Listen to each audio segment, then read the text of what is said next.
Merci. J'ai une question de Madame Julie Delpech à Monsieur le ministre chargé de l'Industrie et de l'Énergie. Ça tombe bien, il est là. Merci, Monsieur le Président.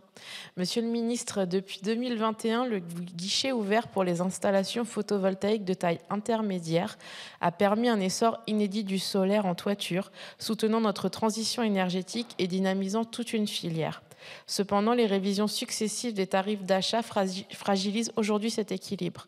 Après une première baisse rétroactive de 95 € par mégawattheure intervenue en février, un nouvel arrêté publié le 27 mars entérine une nouvelle diminution de 80 € par mégawattheure, effective dès le 28 mars. Donc c'est passé.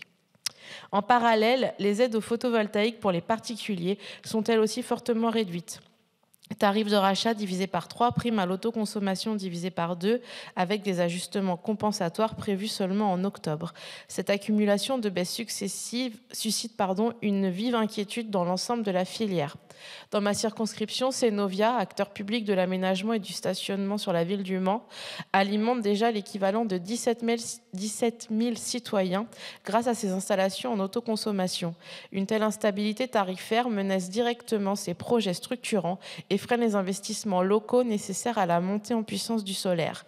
Les professionnels plaident pour une modulation de la baisse, voire une suspension temporaire, le temps que la filière absorbe les premiers ajustements.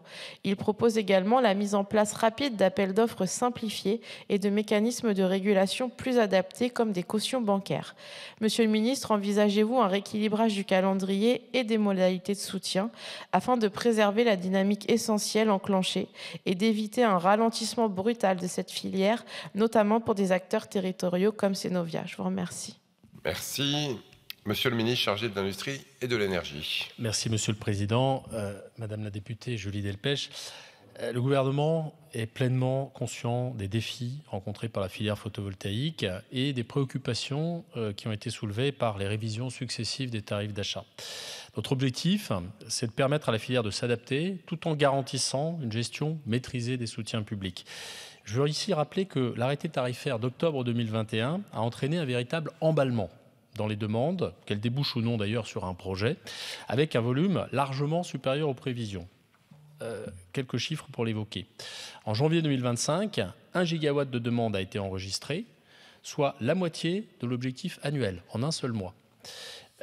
Il était donc nécessaire d'adapter le dispositif pour éviter un déséquilibre. Et dans cette perspective, un projet d'arrêté modifiant le dispositif de soutien au photovoltaïque a été présenté à la filière dès le 12 février dernier.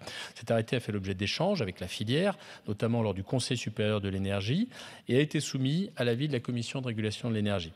À la suite de cette concertation, des ajustements ont été apportés pour répondre aux attentes des acteurs tout en préservant l'ambition de la politique énergétique du gouvernement. L'arrêté a été publié jeudi dernier. Pour les installations photovoltaïques de taille intermédiaire, il est prévu un tarif de 95 € du mégawattheure jusqu'en juin 2025. Par la suite, le tarif pourra évoluer en fonction du nombre de demandes de tarifs.